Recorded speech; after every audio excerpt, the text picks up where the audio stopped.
야고보서에서 제일 중요한 단어는 온전함입니다. 이 온전함이라는 단어를 현대적인 단어로 바꾼다면 성숙함이라고 바꿀 수가 있습니다. 성숙한 인격, 성숙한 사람, 성숙한 신앙, 이것을 가르치는 것이 야고보서의 가장 중요한 목적이다라고 그렇게 이야기할 수가 있습니다. 이 성숙의 반대말은 미성숙이죠. 미성숙. 우리는 그동안 미성숙한 사람의 여러 가지 특징들에 대해서 살펴보았습니다.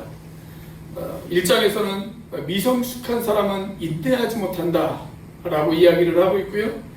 2장에서는 미성숙한 사람은 믿는 것을 행함으로 보여주지 못한다, 그렇게 이야기하고 있습니다. 3장에서는 미성숙한 사람은 지혜롭지 못하다, 말도 지혜롭지 못하고 행동도 지혜롭지 못하다. 4장에서는 미성숙한 사람은 승리하지 못한다. 우리가 거기에 대해서 지금까지 살펴보았습니다. 자, 오늘 본문에서 미성숙한 사람의 또 하나의 특징이 있다면 고난을 극복하지 못한다 라고 하는 것입니다. 조금 어려운 일이 생기면 금방 포기하고 맙니다. 그런데 반대로 성숙한 사람은 고난을 극복할 줄 압니다. 그래서 야고보서 마지막 장에서 야고보는 성숙한 사람의 또 하나의 특징으로 극복하는 삶을 이야기합니다. 자, 오늘 본문인 야고보서 5장 첫 부분에서는 물질의 고난을 극복하는 것에 대해서 우리에게 이야기하고 있어요. 여러분, 물질의 고난은 꼭 가난한 사람들에게만 찾아오는 것은 아닙니다. 부자들도 물질의 고난을 받습니다. 여러분, 그 많은 물질을 관리하려면 얼마나 고난스럽겠습니까? 그리고 그 많은 물질을 모으기까지 그들이 또 얼마나 많은 고난을 겪었겠습니까? 그래서 물질의 고난은 가난한 사람은 가난한 사람 나름대로 물질의 고난이 있고, 부한 사람은 부한 사람 나름대로 물질의 고난이 있습니다.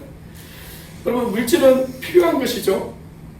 성경은 절대로 물질 그 자체를 악으로 규정하고 있지 않습니다. 물질은 중립적인 것입니다. 물질은 선하지도 않고 물질은 악하지도 않습니다. 자, 그런데 우리가 물질을 숭배하는 것, 그리고 그 물질의 절대적인 가치를 두고 살아가는 것, 성경은 그런 물질주의는 악이다 라고 그렇게 규정하고 있습니다. 성경은 우리 그리스도인들의 삶이 결코 물질주의에 빠져서는 안 된다 라고 그렇게 말씀하고 있습니다. 그래서 오늘 본문은 이런 물질주의에 대한 경고라고 그렇게 이야기할 수가 있어요. 자, 오늘 우리는 본문을 통해서 물질에 대한 세 가지의 성경적 관점에 대해서 살펴볼 필요가 있습니다. 첫 번째는 물질의 획득입니다. 물질을 어떻게 얻을 것인가 하는 거예요. 자, 두 번째는 물질의 사용입니다. 우리가 얻은 물질을 어떻게 사용할 것인가. 자, 그리고 세 번째는 물질의 심판입니다. 이 물질은 반드시 결산의 날이 찾아오고야 말 것이다 라고 하는 것입니다. 자, 우리는 오늘 첫 번째로 물질의 획득에 대해서 한번 살펴보도록 하겠습니다. 물질의 획득. 자, 우리는 물질을 어떻게 얻어야 할까요? 물질을 어떻게 얻어야 할까를 살펴보기 이전에 오늘 본문 말씀은 물질을 어떻게 얻는 것이 잘못되게 얻는 것인가, 거기에 대해서 이야기를 하고 있습니다. 우리가 정당한 방법으로 돈을 벌고 또 정당한 방법으로 돈을 쓰는 것, 그것이 나쁜 것은 아니죠. 그것은 오히려 권장할 만한 일입니다. 막스 베버라고 하는 사람이 이런 이야기를 했어요. 기독교의 복음이 들어간 곳에는 자본주의가 일어났다, 그렇게 이야기했습니다. 자본주의를 나쁘게 생각하는 사람들도 있죠. 물론 자본주의의 악도 있습니다. 그런데 자본주의의 선한 점도 있습니다. 자본주의의 선한 점도 있어요. 복음이 전해지는 곳마다 사람들이 일에 대해서 열정을 갖기 시작을 하고, 그리고 땀을 흘려 일을 하고 그렇게 땀을 흘려 일한 결과로 돈을 모으는 것, 그것이 나쁜 것은 아니죠. 그것은 오히려 권장할 만한 일이라고 그렇게 이야기할 수가 있습니다. 자, 그런데 문제는 뭐냐면 돈을 모으기는 모으는데 잘못 모으는 것입니다. 잘못 모으는 것. 옛날이나 지금이나 잘못된 방법으로 돈을 모으는 사람들이 우리 주변에는 적지 않게 있습니다. 자, 오늘 본문에서 야고보는 바로 그런 케이스를 우리에게 고발하고 있습니다. 잘못된 방법으로 돈을 모으는 케이스, 그 케이스를 우리에게 고발하고 있어요. 자, 1절이 이렇게 시작하죠. 들으라 부한자들아. 그러니까 오늘 본문은 부한자들에 대한 경고입니다. 부한자들의 경고. 자, 그런데 그들이 어떤 부자냐면 잘못된 방법으로 돈을 모은 부자들입니다. 자, 그렇다면 그들이 어떤 잘못된 방법으로 돈을 모았을까요? 4절 말씀입니다. 같이 한번 읽어보겠습니다. 시작. 보라, 너희 밭에서 추수한 품꾼에게 주지 아니한 싹이 소리 지르며 그 추수한 자의 우는 소리가 만군의 주의 귀에 들렸느니라. 자, 이들이 어떻게 재물을 획득했습니까? 일을 시켜놓고 월급을 제대로 주지 않았어요. 임금을 제대로 주지 않았습니다. 이런 경우를 요즘 우리말로 하면 임금 착취라고 그렇게 이야기를 하죠. 임금 착취. 성경은 특별히 가난한 사람들의 품삯을 착취하는 것, 그것을 결코 소홀히 생각하지 않습니다. 오히려 그것을 매우 심각한 죄라고 그렇게 성경은 우리에게 가르쳐주고 있습니다. 하루를 벌어서 하루를 먹고 살아가는 노동자들의 품삯, 그 품삯은 그들에게 있어서는 마치 생명과도 같은 것입니다. 그런데 그것을 고의로 떼어먹었다. 그렇다면 그것은 분명 죄악이라고 그렇게 성경은 우리에게 이야기하고 있습니다. 그것이 성경에 매우 일관성 있는 가르침이에요. 야고보서에만 그런 가르침이 나오는 것이 아니고 이미 성경은 그 성경이 쓰여지기 시작했던 때부터 우리에게 그것을 가르쳐주고 있습니다. 자, 우리 레위기를 한번 살펴볼까요? 레위기 19장 13절입니다. 같이 한번 읽어보겠습니다. 시작. 너는 내 이웃을 억압하지 말며 착취하지 말며 품꾼의 싹을 아침까지 밤새도록 내게 주지 말며. 하루도 연기하지 말라는 거예요. 그날 줘야 되는데 밤새도록 그것을 자기가 가지고 있고 나 지급해야 될 날짜를 넘어서 그렇게 지급하는 것, 그것을 하지 말라 라고 그렇게 성경은 이야기를 하고 있습니다.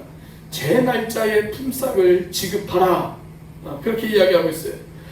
옛날 가난한 노동자들은 그날의 품삯을 받지 못하면 그날은 굶어야 되는 그런 상황에 내몰려 있는 가난한 사람들이 많이 있었습니다.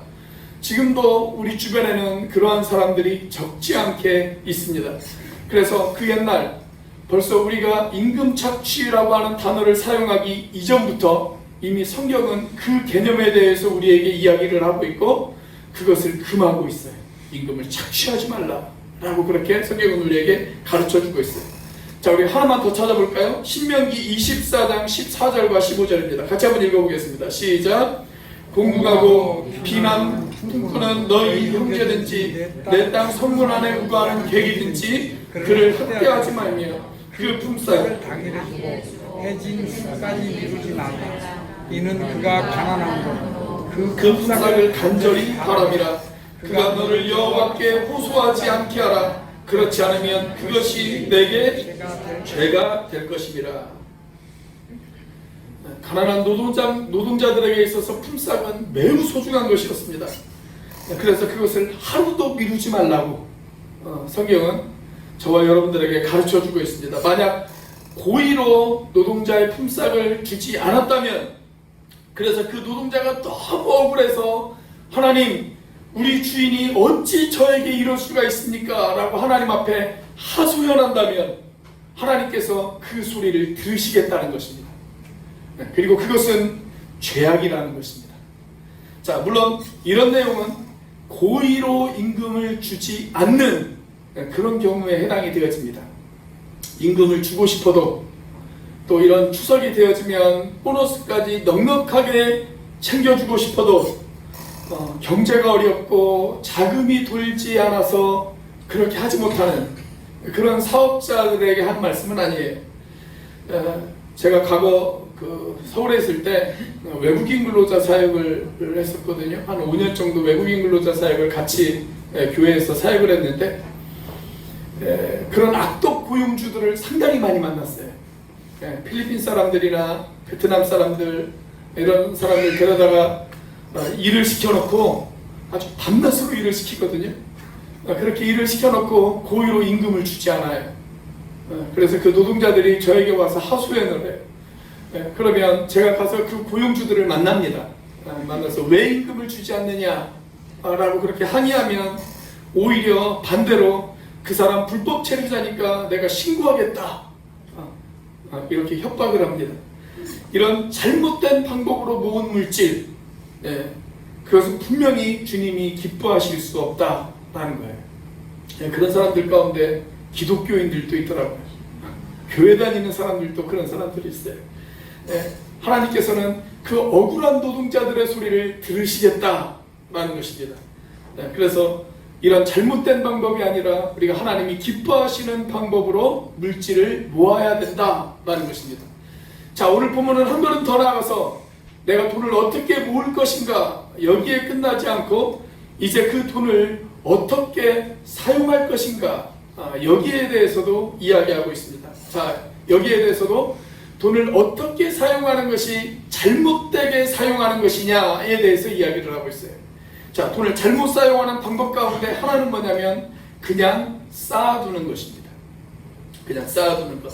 마치 내가 돈을 버는 목적이 그냥 돈 버는 것 자체에 있는 것처럼, 마치 돈을 모으기 위해서 돈을 버는 것처럼 그렇게 쌓아만 두는 것, 그것은 잘못 모으는 것이다 라고 그렇게 성경은 우리에게 경고하고 있어요. 자, 이런 삶의 태도를 어떻게 이야기하고 있냐면 오늘 2절과 3절에서 이렇게 말씀하고 있죠. 2절과 3절 말씀 같이 한번 읽어보겠습니다. 시작. 너희 재물은 썩었고 너희 옷은 좀먹었으며 너희 금과 은은 녹이 슬었으니 이 녹이 너희에게 증거가 되며 불같이 너희 살을 먹으리라. 너희가 말세에 재물을 쌓았도다. 그냥 쌓아두기 위한 목적으로 돈을 버는 것, 그것은 하나님 보시기에 가증한 것이고 아무런 의미가 없는 것이다. 그렇게 이야기하고 있어요. 여러분, 그 복음서에 보면 예수님께서 하신 비유 가운데 이런 비유가 있죠. 5달란트와 2달란트와 1달란트를 받은 종들이 주인과 결산하는 장면이 복음서에 소개가 되어지고 있습니다. 그때 주인이 1달란트를 받았던 사람에게 뭐라고 이야기를 해요? 이 악하고 게으른 종아 라고 그러면서 주인이 책망하는 그런 모습이 등장을 하죠. 여러분, 주인이 왜 그 사람을 책망했을까요? 그 사람이 그 1달란트를 받아서 그것을 그냥 땅에 묻어두었기 때문에 그렇습니다. 땅에 묻어두었기 때문에 그것을 가지고 잘 사용하겠다라고 하는 의지가 그 사람에게는 없었어요. 물론 돈을 사용하다 보면 돈을 벌 수도 있고 아니면 가지고 있는 돈을 잃어버릴 수도 있죠. 주님이 그걸 가지고 뭐라고 하는 게 아니에요. 돈을 잃어버릴 수도 있어요. 근데 이 사람의 문제는 뭐냐면 그냥 돈을 쌓아두었어요. 아무데도 사용하지 않고 그냥 쌓아만 두었습니다. 그래서 주인에게 책망을 받았습니다. 여러분, 예수님께서 산상수훈에서 물질을 잘 사용하는 방법을 저와 여러분들에게 가르쳐 주셨어요. 이런 이야기를 하셨습니다. 물질을 가장 잘 사용하는 방법은 보물을 땅에 쌓아두는 것이 아니라 하늘에 쌓아두는 것이다. 그렇게 이야기를 하셨습니다. 자, 그렇다면 어떻게 해야 우리의 보물을 하늘에 쌓아둘 수가 있을까요? 그것은 하나님이 기뻐하시는 일에 우리의 물질을 사용하는 것입니다. 선교하는 일, 구제하는 일, 이웃을 돕는 일, 지체들을 사랑하고 그들을 돕는 일, 바로 그런 일에 우리들의 물질을 사용하는 것, 그것이 바로 우리의 보물을 하늘에 쌓아두는 것이라고 성경은 우리에게 이야기하고 있습니다. 감리교 창시자인 존 웨슬레, 이 존 웨슬레가 물질에 대해서 설교자들 사이에 두고두고 회자가 되어지는 아주 유명한 설교를 한 적이 있습니다. 이 존 웨슬레가 돈에 대해서 설교를 한다라고 하니까 그날따라 엄청나게 많은 사람들이 예배당에 몰려들었습니다. 그의 설교는 크게 대지가 3개였습니다. 저도 거의 대부분 3개의 대지로 설교를 하는데 이 존 웨슬레도 마찬가지였어요. 돈에 대해서 설교를 하면서 대지를 3가지를 이야기했습니다. 첫째, 여러분 돈을 많이 버십시오. 돈을 많이 버십시오. 할 수 있는 한 되도록 많이 버십시오. 그렇게 설교를 했습니다. 거기에 모여있는 많은 사람들이 존 웨슬리의 설교를 듣고 은혜를 받았습니다. 사람들이 여기저기에서 에이멘 소리가 터져 나왔습니다. 우리 아멘을 외국에서는 에이멘 그러잖아요. 에이멘 막 여기저기에서 에이멘. 사람들이 은혜를 받기 시작을 했어요. 자, 두 번째로 존 웨슬리가 이렇게 이야기를 했다고 합니다. 둘째, 그렇게 번 돈을 저축하십시오. 그렇게 설교를 했어요. 자, 그러자 사람들은 존 웨슬리가 매우 현실적인 감각이 있는 센스 있는 설교자라고 생각을 했습니다. 또 여기저기에서 사람들이 에이멘 소리가 터져 나왔습니다. 자, 이제 그 설교의 마무리를 존 웨슬리는 이렇게 했습니다. 셋째, 할 수 있는 한 이웃들을 위해 다 쓰고 가십시오. 하나님의 영광을 위해서, 거룩한 나라를 위해서, 지체와 이웃들을 위해서 그 돈을 다 쓰고 가십시오. 그러자 한 사람이 이렇게 이야기를 했다고 합니다. 에이, 좋은 설교 다 망쳤네. 그렇게 이야기한 사람이 있었다고 해요. 여러분, 저도 동일하게 여러분들에게 말씀을 드리도록 하겠습니다. 여러분, 돈을 많이 버시기를 바랍니다. 저는 여러분들이 할 수 있는 한, 될 수 있는 한, 그리고 정당한 방법으로 여러분들이 돈을 많이 버실 수 있기를 주님의 이름으로 축복합니다. 그리고 그 돈을 열심히 모으십시오. 그리고 꼭 필요한 일에 하나님의 영광을 위해서, 하나님의 거룩한 나라를 위해서 그 돈을 다 쓰고 가십시오. 여러분, 돈을 다 쓰지 못하고 남겨두고 가는 것도 죄악입니다. 남겨두고 가는 것도 죄악이에요. 하나님이 나에게 그 돈을 맡기셨을 때 그걸 남겨두고 가라고 맡기시지는 않으셨을 거예요. 물론 우리의 자녀들을 위해서도 우리가 어느 정도 돈을 남겨두고 그 자녀들에게 물려주기도 해야 되겠지만, 여러분, 될 수 있는 한 내가 가지고 있는 모든 돈을 다 쓰시고 가시는 것이 하나님 보시기에 올바른 태도입니다. 여러분, 물질을 올바르게 사용하지 못하는 사람은 돈을 그냥 쌓아둘 뿐만이 아니라, 그리고 그 돈을 자기를 위해서만 사용하는 사람입니다. 자기를 위해서만 사용하는 사람, 오직 자기만 위해서 사용해요.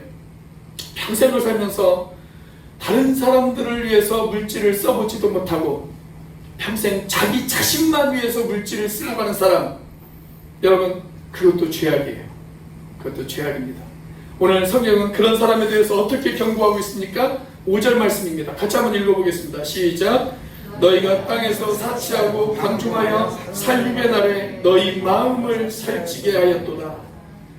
마치 살찌운 짐승들에게 살육의 날이 준비되어져 있는 것처럼 자기만을 위해서 사치하고 방종한 사람들, 그 사람들을 하나님께서 심판의 날을 예비하고 기다리고 계신다 라고 그렇게 성경은 저와 여러분들에게 겸중하게 경고하고 있습니다.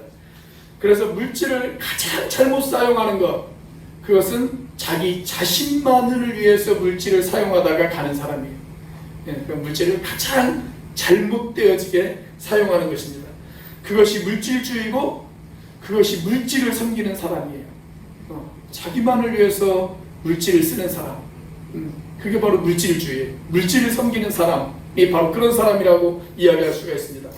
여러분, 하나님께서 우리에게 물질을 맡기셨을 때 그 물질은 다른 사람들을 위해서, 그리고 우리 주변에 있는 가난하고 어렵고 힘든 사람들을 위해서, 그 사람들을 돌아보라고 하나님께서 저와 여러분들에게 물질을 맡겨주신 줄로 믿습니다. 그것이 바로 청지기예요. 청지기. 청지기.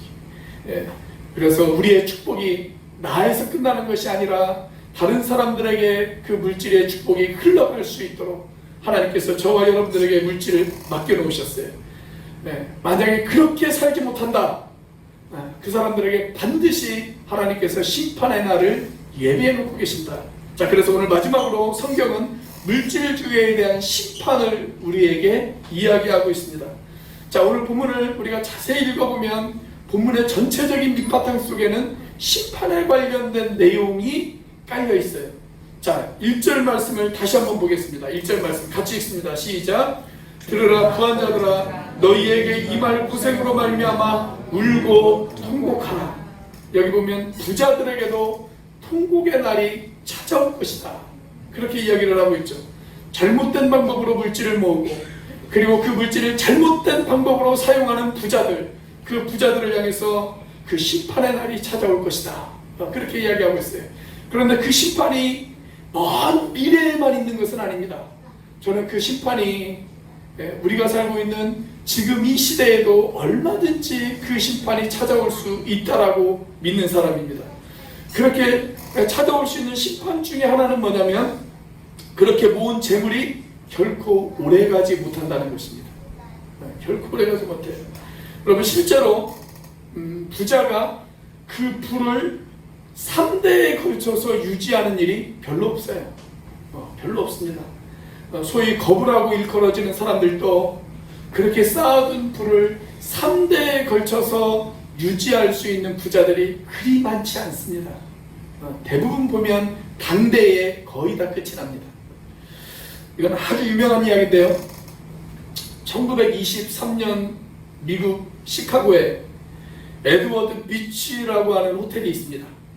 그런데 이 호텔에 당시 미국 경제를 주름잡는 미국의 갑부 7명이 모였습니다.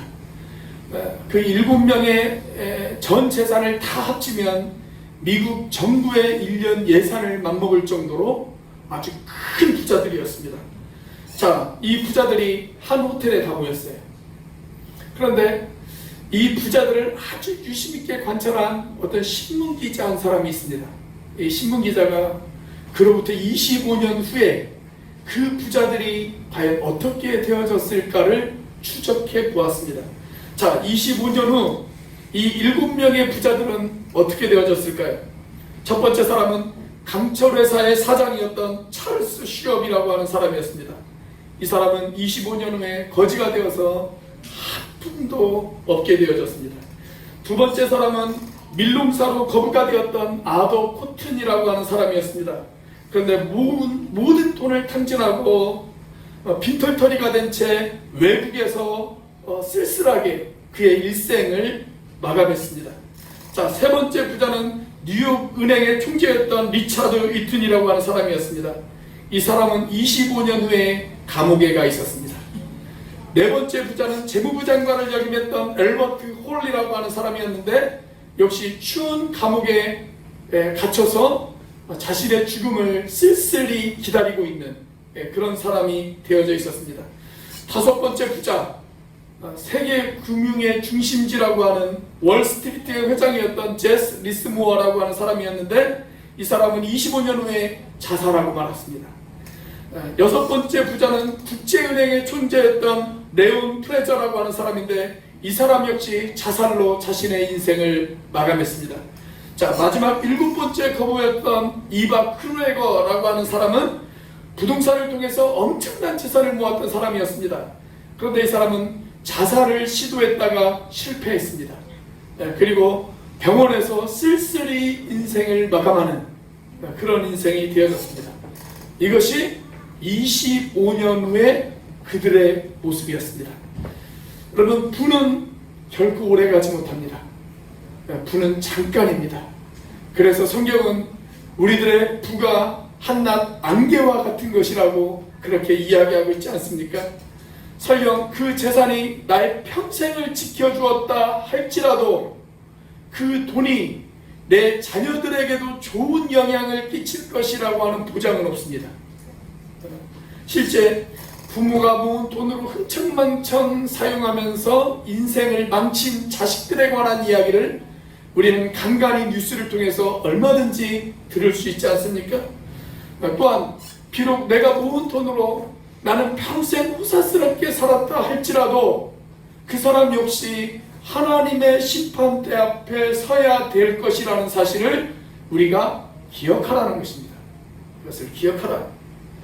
자, 그래서 오늘 4절에서 그런 모든 것을 하나님이 다 듣고 계시고 하나님이 다 보고 계신다고 저와 여러분들에게 분명히 이야기하고 있습니다. 자, 오늘 성경학자들은 6절 말씀이 아주 엉뚱한 말씀이다 라고 그렇게 이야기를 해요.